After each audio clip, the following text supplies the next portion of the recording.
Buenos días, María Luisa. Muchísimas gracias por estar aquí con nosotros en la Universidad de Valladolid, en esta nueva edición de Hipatias, desde la Delegación del Rector para la Responsabilidad Social Universitaria. Es un placer y un privilegio tenerte con nosotros.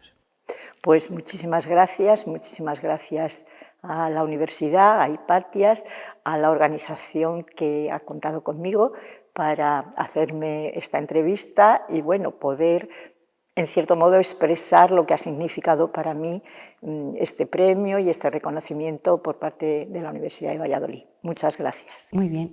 El programa Hipatias, la edición de Hipatias desde Responsabilidad Social, como decía antes, es un proyecto que pretende dar visibilidad a las mujeres con repercusión en diferentes ámbitos de trabajo. También conocer qué funciones desempeñan, qué retos sociales y personales han ido consiguiendo y a qué barreras han tenido que ir enfrentándose hasta llegar a la situación profesional en la que se encuentran. La visibilización de estas mujeres, que son modelos, como ocurre en el caso de la magistrada María Luisa Segoviano, generará un espacio de diálogo y de conocimiento con el fin de potenciar el colectivo femenino en general, estudiantes y profesionales, no solo del ámbito jurídico. Bueno, pues si te parece, en primer lugar, María Luisa, vamos a relatar de forma breve, aunque esto es difícil, tu extenso y completo currículum vitae. María Luisa es licenciada en Derecho por la Universidad de Valladolid y Premio Extraordinario de Licenciatura de la Fundación La Salle Boluda.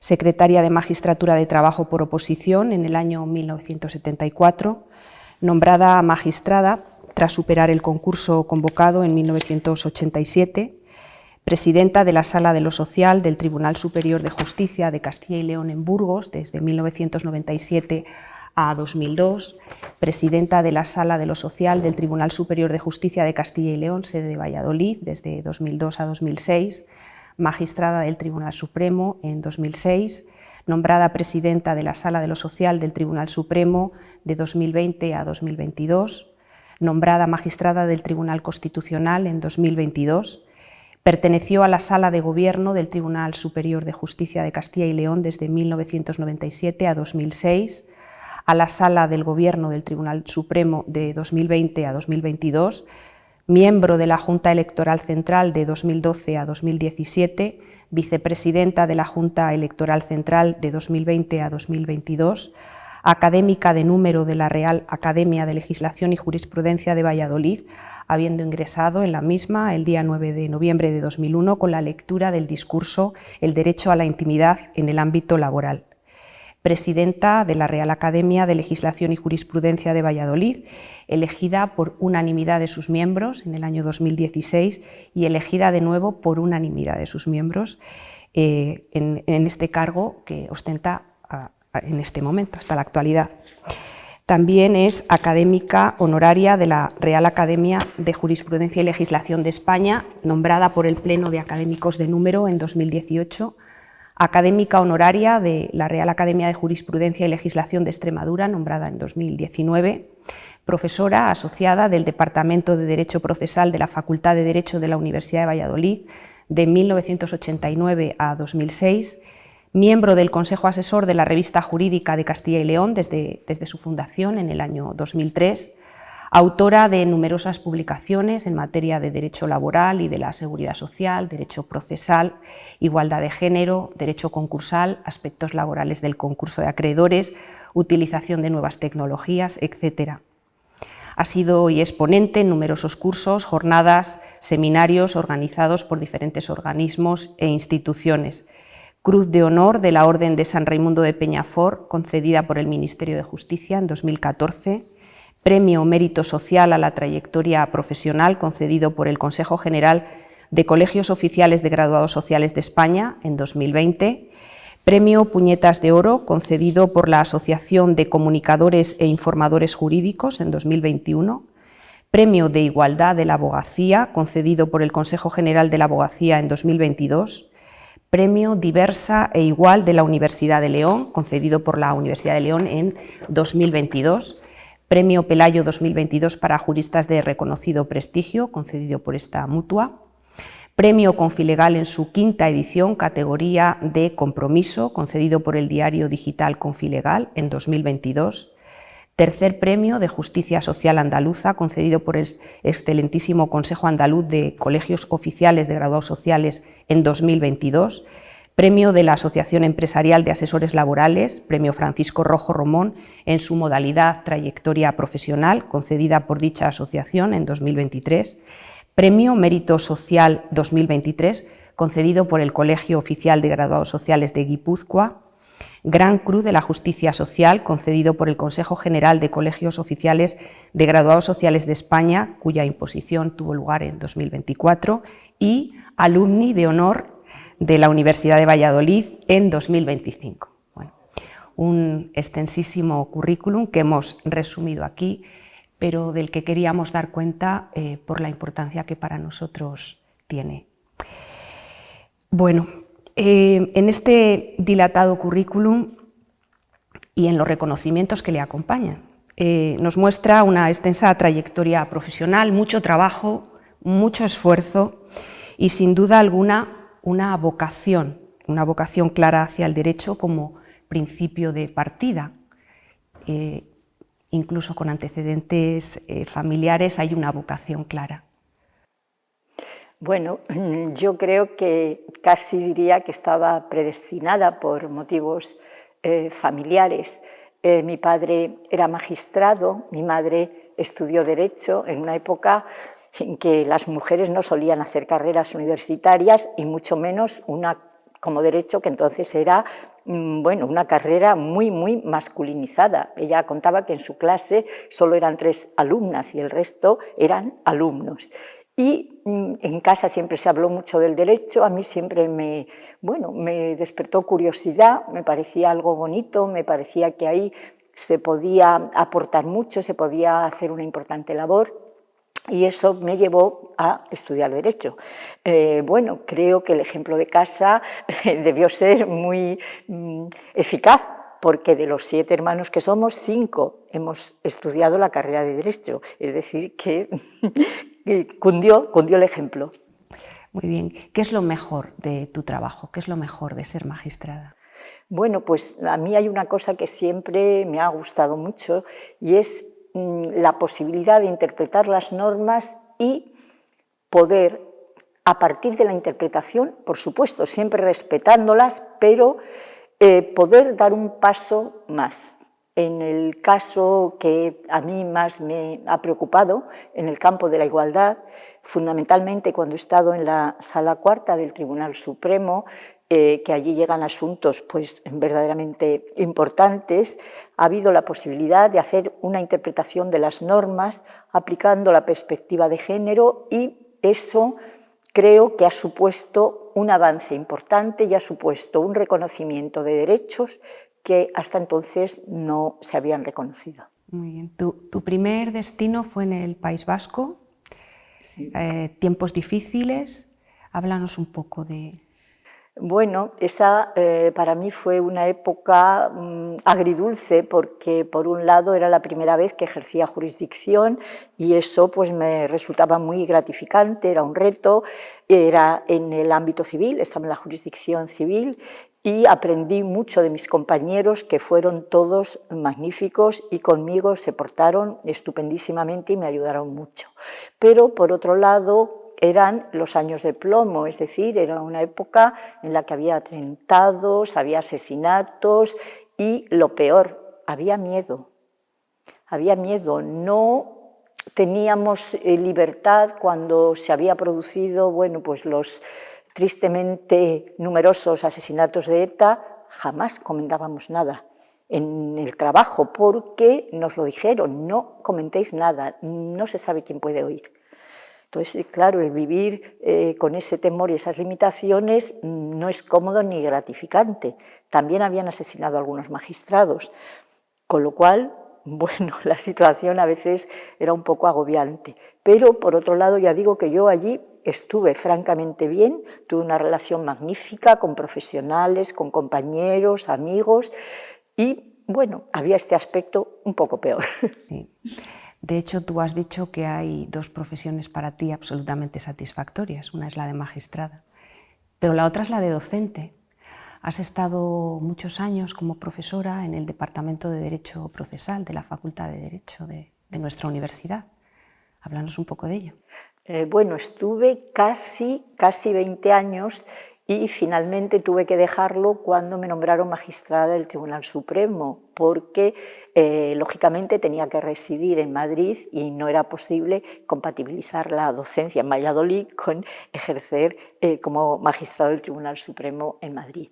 Pero los años que yo estuve en Valladolid compatibilizando mi labor, entonces era presidenta de la Sala de lo Social del Tribunal Superior de Justicia, compatibilizando, digo, esta labor con la docencia, me resultó sumamente enriquecedora, porque te permite no solo conocer el aspecto teórico, digamos, el mundo algo ideal de la academia, donde es posible desarrollar muchas ideas en un mundo idílico, un mundo que no necesariamente se puede luego llevar a la práctica. Y luego eso lo tenía que conciliar con la práctica diaria, y eso resulta sumamente enriquecedor. Yo creo que estuve en una posición privilegiada en la que pude conectar estas dos facetas de mi actividad profesional, y además me resultaba un poco como estimulante el cambiar de algo totalmente práctico, pegado a la realidad, pegado a la norma, como es ejercer como juez, con la posibilidad de permitirte ciertas elucubraciones en el ámbito de la academia, en el ámbito de la docencia del derecho procesal. Y con ello además quiero añadir una más, que es la faceta investigadora, porque has escrito numerosos trabajos, artículos en revistas de reconocido prestigio, capítulos de libro, monografías en diferentes temas. Los hemos mencionado antes: igualdad de género, derecho concursal, derecho laboral y de la seguridad social, nuevas tecnologías. Mencionabas antes, a la hora de juzgar, ¿no? a la hora de los fallos, de las resoluciones judiciales, la perspectiva de género, lo importante que es. En el ámbito de la investigación, ¿crees también que se puede, que se debe incorporar la perspectiva de género en los trabajos académicos de ámbito jurídico? ¿Crees que esa perspectiva debe ser transversal, debe ser interdisciplinar? Totalmente, vamos, estoy absolutamente convencida. La propia Ley Orgánica 3/2007 de Igualdad Efectiva de Mujeres y Hombres nos dice que es un principio transversal que informa la actuación de todos los poderes públicos, y si bien efectivamente un investigador, un autor, no necesariamente es una autoridad pública, pero no cabe duda que es alguien que se mueve en un ámbito que tiene una proyección pública. Esos estudios, esas reflexiones llegan a los alumnos, llegan a los profesores, y yo creo que ahí es muy importante en que en la interpretación de las normas se adopte esta perspectiva de género, que no haya discriminación alguna a la hora de examinar las normas, que se mire o que se les dirija una mirada que va un poco más allá del puro literalismo de la norma. Hay que ir un poco más allá, hay que ver su sentido y, en todo caso, hay que interpretarla de acuerdo con la realidad social en la que nos encontramos. No podemos olvidar que a veces la norma está, bueno, pues tiene 40 años y lo que pasaba hace 40 años no es exactamente lo que sucede ahora. Los elementos que se tuvieron en cuenta entonces no son los que tenemos ahora. Y yo aquí me quiero referir, si me permites, a una sentencia que fue comentada por ciertas peculiaridades, ¿no? Porque nos mostraba un poco la España antigua y la España moderna. En la España, vamos a llamar antigua, las mujeres desde los 17 a los 38 años en ese periodo estaban obligadas a hacer el servicio social, que era durante un periodo determinado de tiempo. Los hombres tenían que hacer el servicio militar, que era muchísimo más extenso, era mucho más grande. Y la Ley General, y dice, ¿qué tiene que ver esto? Sí, en esta vida todo tiene que ver. A ver, la Ley General de Seguridad Social regula la jubilación anticipada, la posibilidad de que te jubiles antes de cumplir la edad ordinaria de jubilación, que como va aumentando ahora ya son casi 67 años, pero antes de cumplir esa edad sí tienes cotizado a la Seguridad Social un determinado periodo. Entonces se reconocía que el periodo en el que se hacía la mili, que creo que eran cerca de 2 años, se daba por cotizado. Claro, la mili solo la hacían los hombres, solo la podían hacer los hombres. Entonces aquí se me planteó el asunto y vi un factor de discriminación indirecta. La ley no decía, solo se les da a los hombres como cotizado el periodo de servicio militar, pero el servicio militar solo lo hacían los hombres. Y esto es una trabajadora que le falta muy poquito tiempo para tener el periodo cotizado y poder acceder a la jubilación anticipada. Desde luego tenía un abogado, yo diría que con cierta imaginación, y alegó que por qué a los hombres se les regalaba, entre comillas, este periodo en el que habían hecho la mili como si hubieran cotizado a la Seguridad Social y las mujeres no tenían un reconocimiento equivalente. Y él alegaba que esta persona a la que él defendía, esta trabajadora, había hecho el servicio social, certificaba el periodo en el que lo había hecho y que si se le reconocía ese periodo ella ya tendría cotización para acceder a la jubilación anticipada.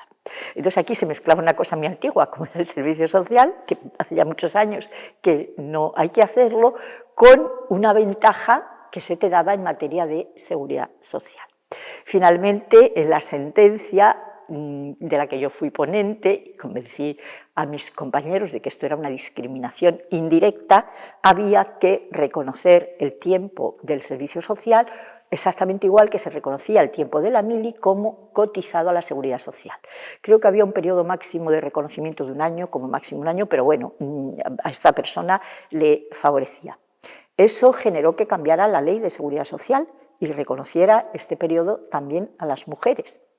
Realmente en esa época ya no había demasiadas, creo yo, que tuvieran el servicio social, pero era para, aparte del el aspecto práctico que supuso para esta trabajadora este reconocimiento y para otras que pudieran estar en su situación, el visibilizar como una norma aparentemente neutra de seguridad social que regula la jubilación anticipada, pues tiene una incidencia muy diferente en los hombres que en las mujeres. Entonces aquí, con la sentencia, se corrigió esta discriminación indirecta y posteriormente fue la propia ley la que fue modificada y se reconoció este derecho.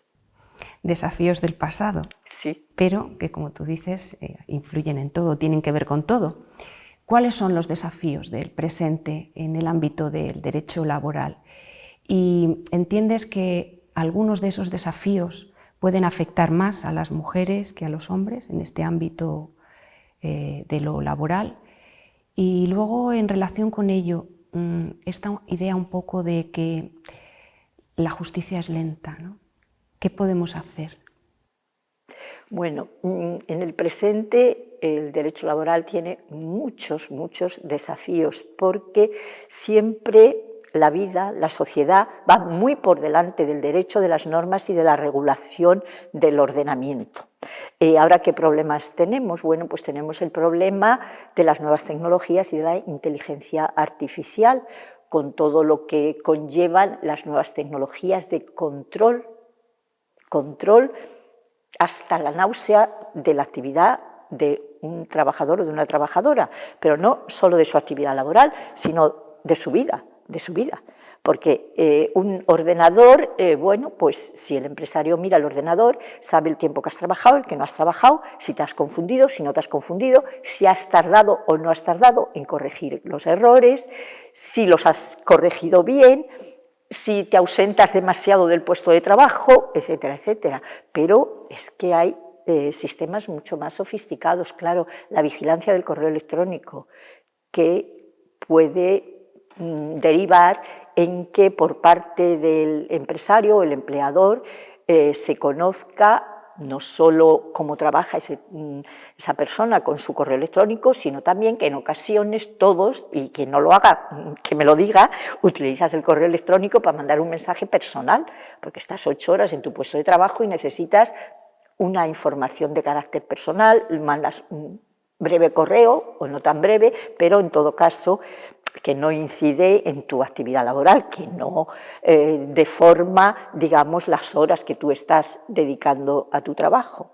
Sí puede haber una injerencia del empresario en ese correo porque entiende que los medios de producción son propiedad de él, entre ellos el ordenador, pues entonces tiene derecho a acceder al correo del trabajador.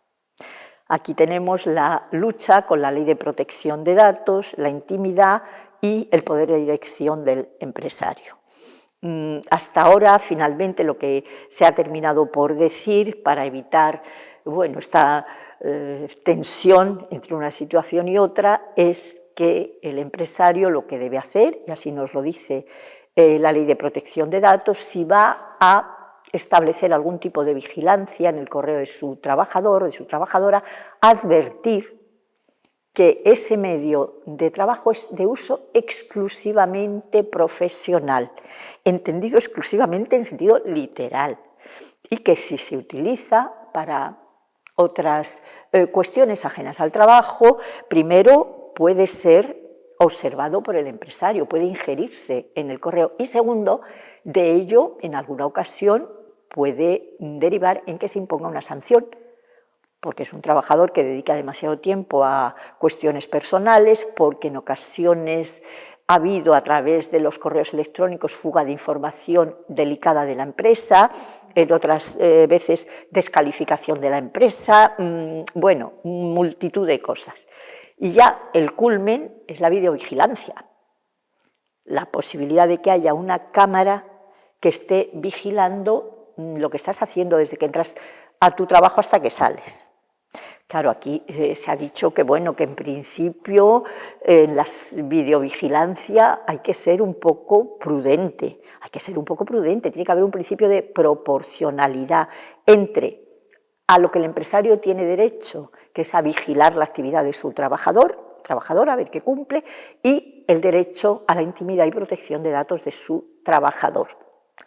Que es posible, unas cámaras, pues en situaciones en que, por ejemplo, se ve que hay unas determinadas faltas, normalmente sustracción de productos o sustracción de dinero o actividades prohibidas, pues si hay una sospecha de un tipo de actividad, esto parece que es proporcionado el poder realizar la videovigilancia, pero exactamente igual que sucede con el correo electrónico. La utilización de estos instrumentos exige que previamente el empresario advierta a sus trabajadores que va a haber cámaras de videovigilancia que están vigilando y que en su caso, si se comete una falta laboral, pueden servir eso como prueba, esa grabación, para sancionarle. Luego volveremos otra vez sobre este tema de interés. Tu compromiso con la igualdad es indudable, inapelable. ¿Cuál es el fallo en esta materia del que te sientes más orgullosa? De las sentencias, dices. Ya he comentado la sentencia de la trabajadora esta del servicio militar, que se le permitió acceder a la jubilación anticipada. Hay otra que parece que no ha sido, a lo mejor no es tan, vistosa, pero tiene una gran importancia, y es la clasificación de las enfermedades profesionales.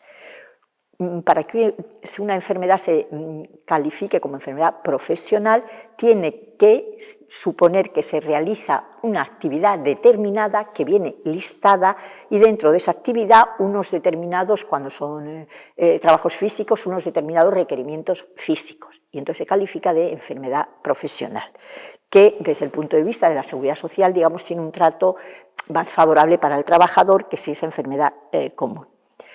¿Qué tipo de enfermedades profesionales? Pues las enfermedades profesionales de las limpiadoras, que nunca se contemplaron como tales enfermedades profesionales, que eran enfermedades del manguito rotador, del hombro, del brazo, que por la realización de estos movimientos repetitivos, el de barrido, fregado, limpiado de paredes, de techos, necesidad de extensión de los brazos, flexoextensión, etcétera, generaban esta enfermedad.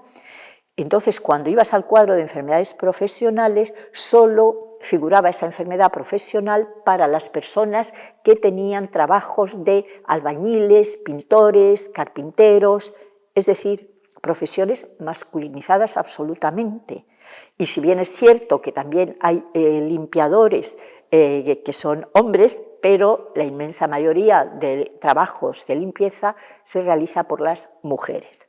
Entonces, lo que se dijo en la sentencia es que este trabajo era un trabajo al que si la trabajadora tenía estas dolencias había que calificar de enfermedad profesional. Recientemente hemos tenido otra sentencia, que también he sido yo ponente en el Tribunal Constitucional, en la que, si bien de forma explícita no se ha hecho alusión a la perspectiva de género y a la discriminación de la mujer, sin embargo, si observamos un poco el asunto, vemos que hay una gran afectación o una inmensa afectación de mujeres. Me estoy refiriendo a las familias monoparentales.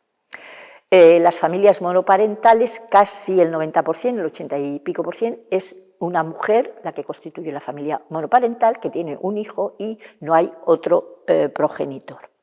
Entonces, en este caso se planteó que, como cuando nace un hijo hay una suspensión de contrato con derecho a percibir prestación de seguridad social durante 16 semanas para la madre, y desde hace un año y pico hay exactamente el mismo permiso para el otro progenitor, lo que reclamaron las titulares, la titular en este caso de una familia monoparental, es que el permiso que le hubiera correspondido al otro progenitor, en el caso de existir existe, pero no figura, vamos, pero en este caso que acreciera el permiso que se da a la madre, para que así el hijo gozara de estos cuidados.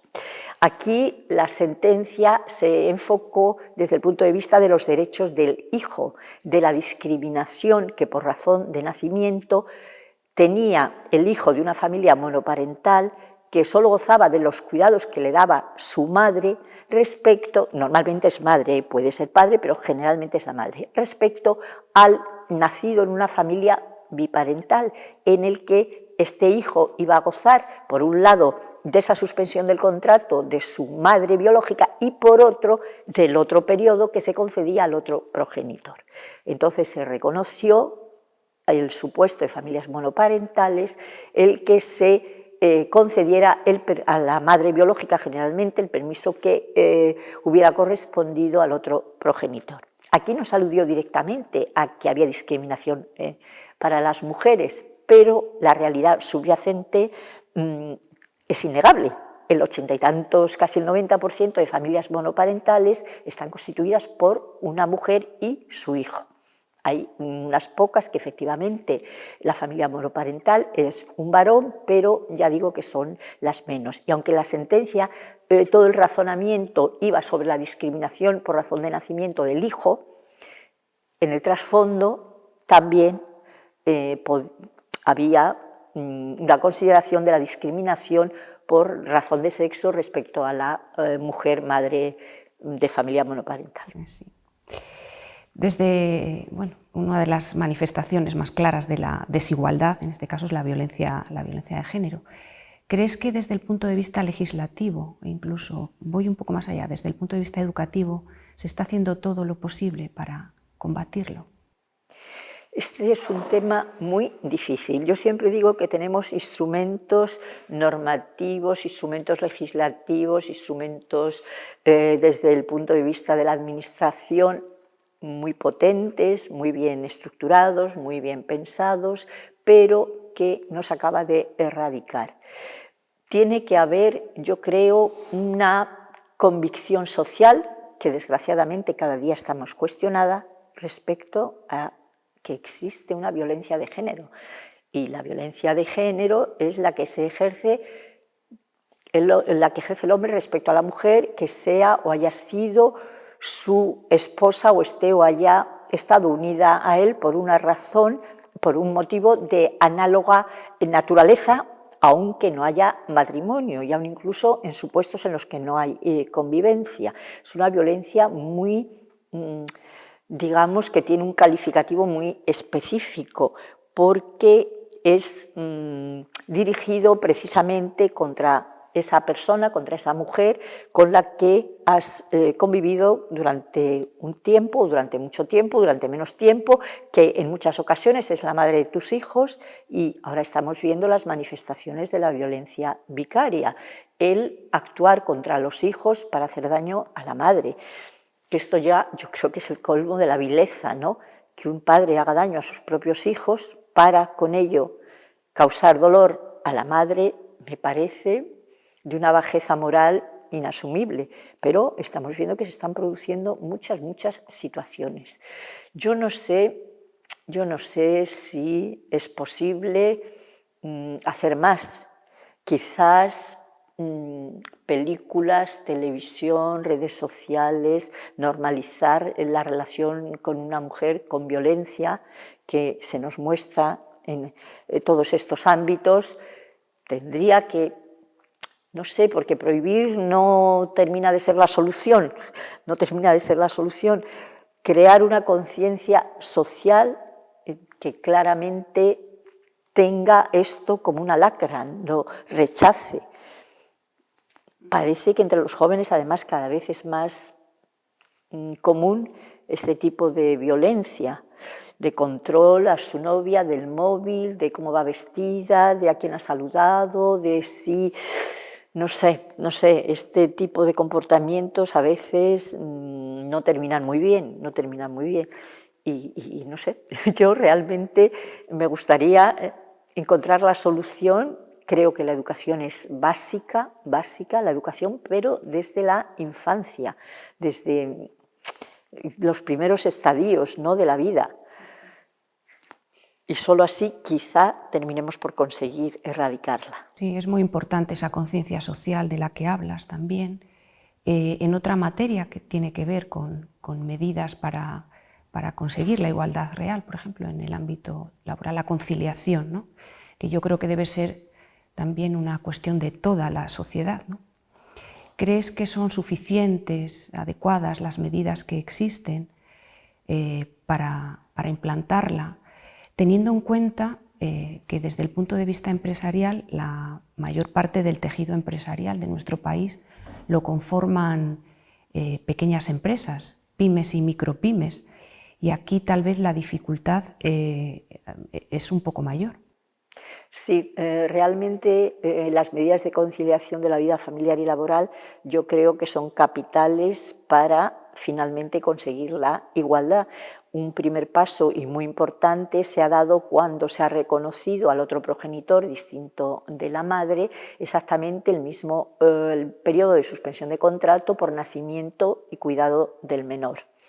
¿Esto qué hace? Pues quizá hace en un primer momento que algunas empresas se mostraban reacias a contratar a mujeres en edad fértil porque pensaban que podían tener hijos y pedir este permiso por nacimiento de hijo, pero es que ahora este permiso obligatoriamente el otro progenitor tiene que coger las primeras 6 semanas, obligatoriamente, quiera o no quiera, tiene que suspender el contrato esas 6 primeras semanas. Las 10 siguientes son voluntarias, igual que para la madre.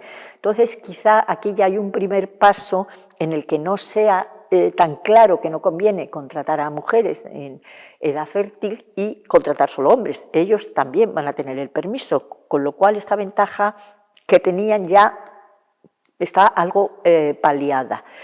Y el problema, como muy bien has apuntado, son las empresas pequeñas. Las empresas pequeñas se ven en situaciones muy complejas, porque quizá tienen varios trabajadores que tratan de conciliar su vida familiar y laboral, y si todos son personas que tienen hijos y jóvenes y que piden esta conciliación y todos quieren conciliar el sábado, y es una tienda, por ejemplo, el día que más vende es el sábado. Y claro, es que entonces, bueno, lo que nos dice la ley, claro, la ley dice que en el caso de que se pida conciliación, en principio la empresa tiene que conceder, salvo que acredite que por motivos organizativos, técnicos, económicos, no puede ese permiso o esa suspensión de contrato, ese cambio de horario, de jornada que le ha sido solicitado, no puede concederlo. Pero claro, esto nos lleva a un pleito y a una situación no cómoda, porque no es cómodo en las empresas que haya pleitos, que haya enfrentamientos, etc. Se dice que lo mejor es que por vía de convenio colectivo se puedan bueno, pues establecer, digamos, unas pautas para hacer estas conciliaciones, esta posibilidad de adaptación de jornada, etcétera, etcétera. Pero es complicado. Complicado, sí, Es complicado. efectivamente. La pandemia, además, nos ha traído cambios en algunos aspectos de lo laboral, por ejemplo, la incorporación a nuestras vidas del teletrabajo. ¿A qué retos nos enfrentamos con el teletrabajo?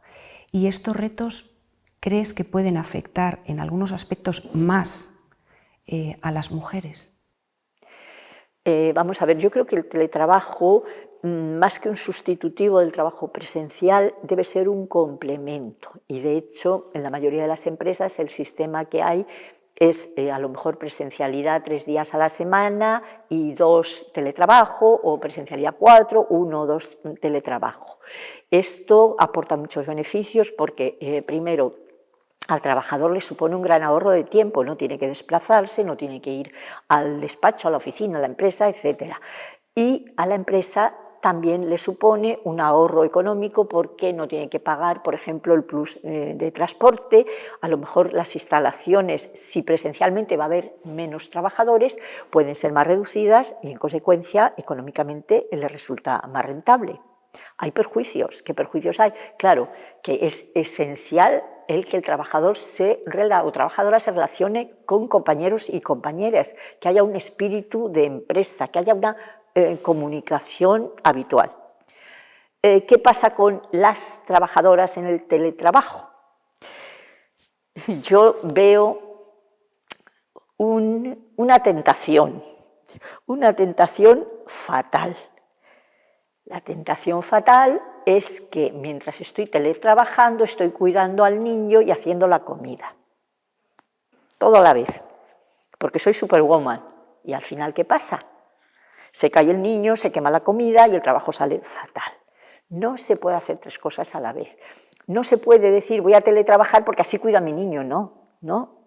Si tú teletrabajas te dedicas al trabajo. Para cuidar a tu niño tienes que disponer de otro tiempo. Entonces no hay que caer en esa tentación que a veces se cae. Y yo creo que no es nada conveniente. Pero, dicho esto, por regla general, yo creo que presenta estas ventajas que he dicho, que se pueden aprovechar muy bien. Además, hay trabajos que yo creo que se realizan muy bien en la soledad de tu domicilio, no te llaman, no te interrumpen, estás tranquila, puedes concentrarte y lo haces muy bien y muy tranquila, pero yo creo que siempre teniendo presente que cuando estás trabajando, nada más. Son horas de trabajo y a eso te tienes que dedicar. Sí. Otro de los retos que plantea el teletrabajo es el tema de la desconexión digital. ¿Cómo estamos en esa materia y cómo están en esto los países de nuestro entorno más cercano? Claro, sí que tenemos regulada la desconexión digital y la obligación de que el empresario, bueno, la ley de protección de datos está a la que me he referido antes y pues establece eso, que no puede el trabajador ser interrumpido en sus horas de descanso, fuera de su jornada de trabajo, en sus vacaciones, en sus días de permiso, etcétera. No puede recibir ni mensajes, ni llamadas telefónicas, ni correos, ni... Esta es la teoría. Vale. La práctica generalmente se respeta, hombre, por supuesto que si hay un accidente o algo excepcional, por supuesto que se puede tratar de hablar o localizar al trabajador o trabajadora, pero claro, en la práctica a veces sucede que no siempre es la empresa la que vulnera la desconexión digital. Hay veces que es el propio trabajador que quiere mejorar su rendimiento, ascender en la empresa, tener mejores valoraciones y él mismo no respeta este horario y trabaja o realiza actividad fuera de lo que es su jornada. En esto, por ejemplo, en Alemania lo tienen bastante bien previsto y lo que se recomienda es que las empresas tengan un sistema de desconexión digital de tal manera que no pueda ningún trabajador entrar en, digamos, sus bases de datos, sus trabajos, fuera de las horas de trabajo, en periodo de vacaciones, periodo de descanso, días libres, etcétera, etcétera. Lo tiene en Francia, también lo tiene bastante bien estructurado. Y nosotros, en teoría, lo tenemos. Yo hasta ahora, sinceramente, no he visto ningún asunto en el que un empresario desconociera o vulnerara este derecho a la desconexión digital. No sé si se ha producido, yo la sensación que tengo es que se suele, por regla general yo creo que se suele respetar, por regla general. Aunque pueda haber algún supuesto, como en todo, en el que no se respete. Por regla general se respeta. Y yo creo que hay ya una cierta conciencia de que hay que tener una clara separación entre lo que es tiempo de trabajo y tiempo de descanso, y que en el tiempo de descanso no tienes que ser o tienes derecho a no ser importunado, interrumpido, etcétera, etcétera. En cuanto a retos de los temas digitales, aquí hay una cuestión para las mujeres muy perjudicial, que es la brecha digital, que no sé cuál es el motivo, pero parece que en todos los temas digitales, de utilización de instrumentos informáticos, inteligencia artificial, etcétera, las mujeres están muy retrasadas, van muy por detrás de la actividad de sus compañeros. No se sabe muy bien cuál es el motivo, la razón. Quizá, bueno, en estudios sí que se ve que los estudios, digamos, de humanidades son más, o los realizan más las mujeres, y los estudios de ingenierías, matemáticos, etcétera, los realizan más los hombres. No sabemos muy bien por qué, y quizá esto a lo mejor tiene algo que ver con esa no facilidad de las mujeres para todo tipo de actividades que tengan que ver con la digitalización, utilización de aparatos informáticos, telemáticos, etcétera, etcétera. Y aquí se abre otra brecha. Efectivamente. También con las nuevas tecnologías, la incorporación de la inteligencia artificial, en la selección de personas, los algoritmos, los sesgos, se plantean algunos riesgos. ¿Esos riesgos también pueden tener mayor perjuicio para las mujeres? Pues efectivamente, el problema de la inteligencia artificial es que es muy opaca, porque los algoritmos son un misterio que además está causando muchos problemas. Yo he asistido a varios cursos en que por parte de los sindicatos, aunque ellos tienen reconocido por ley la posibilidad de ser informados por las empresas de los sistemas de selección de personal, de condiciones de trabajo, los algoritmos que se utilizan, qué parámetros se emplean, la realidad es que hay aspectos que no llegan a poderlos comprender bien, porque es tan absolutamente complejo y no tenemos preparación suficiente que puede resultar extraño. Y entre los sesgos que hay o que puede haber es el sesgo de la discriminación de la mujer. ¿Por qué? Porque los algoritmos funcionan esencialmente manejando millones de datos antiguos. Antes, ¿a quién se contrataba? Mayoritariamente a los hombres. A la hora de seleccionar el personal, el algoritmo mira lo que se ha hecho y lo reproduce y hace lo mismo. Y se reproduce el sesgo de no contratar mujeres, no contratar personas de cierta edad, no contratar a lo mejor trabajadores que han sido conflictivos, que han tenido alguna sanción, una serie de cosas. Entonces lo que se está intentando por todos los medios es primero de tratar de ver si ese sesgo está en el algoritmo a la hora de contratar, establecer condiciones de trabajo, promoción, ascenso, etcétera, etcétera. Pero parece que es muy difícil de detectar. Entonces, en principio, sí que puede resultar que haya perjuicios. Es cierto que el Reglamento Europeo de Protección de Datos lo que sí que exige es que si se utiliza para la contratación únicamente un sistema automatizado, esto hay que ponerlo en conocimiento de los trabajadores y hay que darles oportunidad de formular sus observaciones, quizá para tratar de suavizar un poco, digamos, el peligro que puede conllevar esta selección automatizada. Pero, bueno, de momento no sabemos hasta dónde va a llegar las consecuencias de la utilización de la IA en estas materias. Sí, sí, sí. Cambiando un poquito de tema, aunque no mucho, la primera magistrada del Tribunal Supremo estuvo en la Sala de lo Social. Sí, milagro, sí. ¿Por qué crees que fue la Sala de lo Social? Bueno, yo creo que la Sala de lo Social, dentro bueno, de lo conservadora que es la organización judicial, porque digamos el derecho en principio es conservador, el derecho no es avanzado, tiende a conservar lo que hay, a conservar las leyes, a aplicar las leyes. Pero dentro de las 5 salas que hay, la civil, la penal, contenciosa, social y militar, quizá la que siempre ha tenido una mayor sensibilidad ha sido la Sala de lo Social, una mayor sensibilidad y apertura a la realidad social, quizás por la materia que maneja. No cabe duda que las relaciones laborales, las relaciones de seguridad social son algo absolutamente vivo, que cambian continuamente, que exigen una adaptación a las nuevas situaciones. Cada año hay convenios colectivos, hay leyes laborales nuevas muchísimas y se va modificando la realidad, digamos, laboral.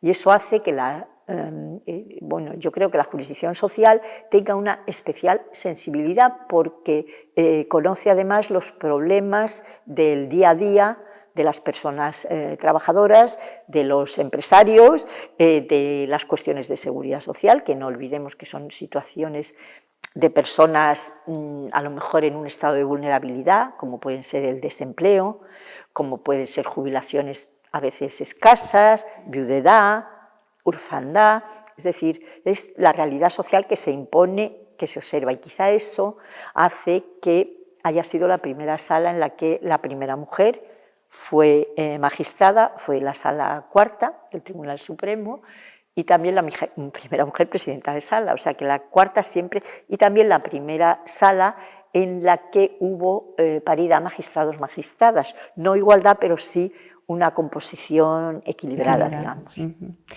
Y en relación con esto, la reciente Ley de Representación Paritaria y Equilibrio de Género de 2024, que ha incorporado en el capítulo 5 la Directiva de 2022 sobre equilibrio de género en los consejos de administración de las sociedades mercantiles cotizadas, ha incorporado un sistema de cuotas.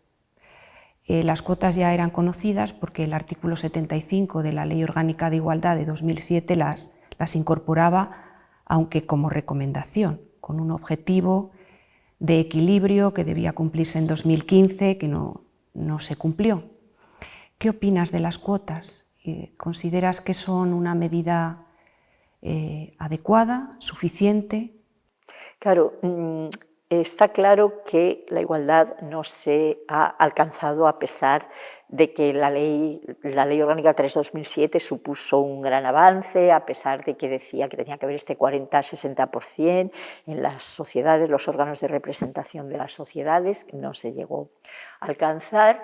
Entonces, quizás lo que está previsto en nuestro ordenamiento es las acciones positivas, es decir, el realizar un tratamiento desigual o favorecedor de un determinado colectivo, en este caso las mujeres, por estar en una situación de desigualdad respecto a los hombres. ¿Es el ideal? Pues no sabría qué decir. Quizá lo que sí que es práctico, tiene efectos prácticos inmediatos. Yo pienso que en todo caso lo que no hay que perder nunca de vista es la valía y los méritos de las personas a las que se designa. Es decir, que no se puede, por el hecho de cubrir unas determinadas cuotas, prescindir de los requisitos de competencia y capacidad que han de exigirse a las personas a las que se designa. ¿Que el ideal es que no haya cuotas porque no sea necesario? Por supuesto que es el ideal, pero mientras alcanzamos ese desideratum, quizá con carácter temporal, tránsito, pues sea útil este sistema de cuotas. ¿Y cómo es el techo de cristal en la cúspide de la magistratura? ¿Cuánto se ha avanzado? ¿En qué situación estamos ahora? Bueno, se ha avanzado bastante, porque este último consejo, ayer a la presidenta, que les dieron un premio de igualdad por la abogacía al Consejo General del Poder Judicial, porque en su política de nombramientos discrecionales para cargos judiciales, pues se había tenido en cuenta el componente de género, y parece que por primera vez se había avanzado mucho en cuanto al número, en este caso de magistradas del Tribunal Supremo, que habían pasado de ser 10 cuando yo estaba en el Supremo y ahora son más de 20, es decir, se había avanzado bastante. ¿Se ha conseguido la deseada igualdad? Pues todavía no, estamos en el camino. Sí que pongo, por ejemplo, al Tribunal Constitucional en este momento como paradigma de una composición equilibrada de 12 miembros, 5 somos mujeres, y como curiosidad diré que en los de más de 40 años de vida del Tribunal Constitucional, a lo largo de los 40 años solo ha habido 10 magistradas, 5 ahora, las otras 5 a lo largo de todos estos años, es decir, que se va avanzando hacia la igualdad. Muy bien. Recibiste en el 2021 un premio, Puñetas de Oro, de la Asociación de Comunicadores e Informadores en el ámbito jurídico. Yo creo que aquí sigue habiendo una asignatura pendiente en relación con los comentarios que a veces se hacen de que se entienden mal las sentencias, la importancia de su difusión y de que esa difusión se haga de una manera clara. ¿Qué opinas sobre esto? Sí, yo opino que somos muy malos representantes de nosotros mismos, los jueces en general. No sabemos comunicar, las sentencias son muy técnicas, a veces son un poco oscuras, y luego hay elementos que pueden llevar a una determinada solución que, si no se explican muy bien, no son comprendidos. Por ejemplo, si no se estima una demanda en la que parece que el demandante tiene toda la razón porque se aprecia que hay prescripción del derecho, hay que explicar lo que es la prescripción, porque lo que a veces no nos damos cuenta los juristas es que la ciudadanía no tiene formación jurídica, y conceptos que a nosotros nos parecen clarísimos y esenciales no se comprenden. Hay que ponerse en el lugar del otro, hay que tratar de transmitir por qué se ha llegado a una determinada solución. Para eso, bueno, pues tienes que prescindir un poco de todo ese ropaje grandilocuente que tanto nos gusta, que quizá a veces se utiliza para defenderte un poco, y ponerte a nivel de una persona que no es experta en derecho, que no es conocedora del derecho, y se lo tienes que explicar. Es un poco lo que nos pasa cuando vamos al médico, que si solo nos da una terminología médica de lo que tenemos, no entendemos absolutamente nada. Si utiliza otras palabras que siempre se pueden utilizar, que siempre las cosas se pueden explicar, pues sí que comprenderemos exactamente lo que pasa. Por supuesto, no con el rigor, con el tecnicismo con el que lo hace el profesional, pero al menos puede ser más asequible. Sí, sí, sin duda. Bueno, ya para ir finalizando, ¿qué mensaje trasladarías a las mujeres en este camino, en este recorrido hacia la igualdad, también hacia la cúspide de las distintas organizaciones? Yo en eso quiero decir que el mensaje es un mensaje muy elemental porque lo primero que tenemos que tener es formación.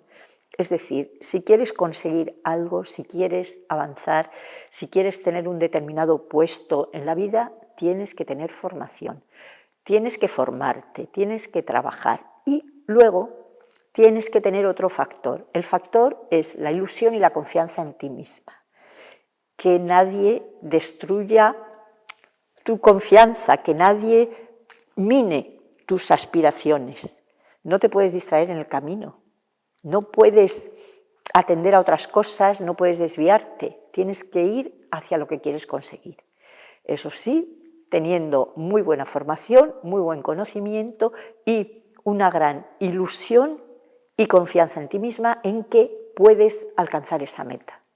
Muy bien. Bueno, magistrada, muchas gracias. María Luisa, muchas gracias. Ha sido un honor tenerte aquí en la Universidad de Valladolid, en estos diálogos, expresando tu conocimiento y tu experiencia. Muchas gracias. Bueno, pues muchísimas gracias, Amalia, muchísimas gracias a la Universidad de Valladolid, que me ha dado la oportunidad de participar en esta entrevista y tratar de transmitir, en la medida de lo posible, un poco una visión de lo que es la actividad de los jueces, de lo que es la actividad de una persona que se ha dedicado a esto toda la vida. Y yo aquí quería romper una lanza a favor de la Universidad de Valladolid. Quiero decir que es una universidad magnífica, que te da una gran formación, que gracias a los profesores que he tenido, que me enseñaron el amor al derecho, yo he llegado, bueno, a donde me encuentro ahora. Es decir, se puede desde aquí. No hay que decir, no, claro, como yo tengo que estudiar en Valladolid por mis condiciones sociales, familiares, económicas, etcétera, no voy a llegar muy lejos. No, perdona. Aquí puedes tener una formación tan magnífica, tan completa y, digamos, con tanta proyección como se pueden tener en cualquier otra universidad. Muchas gracias. Gracias. Bueno, y para terminar quiero dar gracias a la delegación del rector para la responsabilidad social universitaria, en la persona de su responsable, la profesora Rosalba Fonteriz, y a todo el equipo humano de responsabilidad social por su esfuerzo en el trabajo del día a día, una de cuyas manifestaciones es precisamente estas ediciones de Hipatias. Y también al equipo de audiovisuales de la Universidad de Valladolid, que desde la técnica han hecho posible esta edición. Muchas gracias.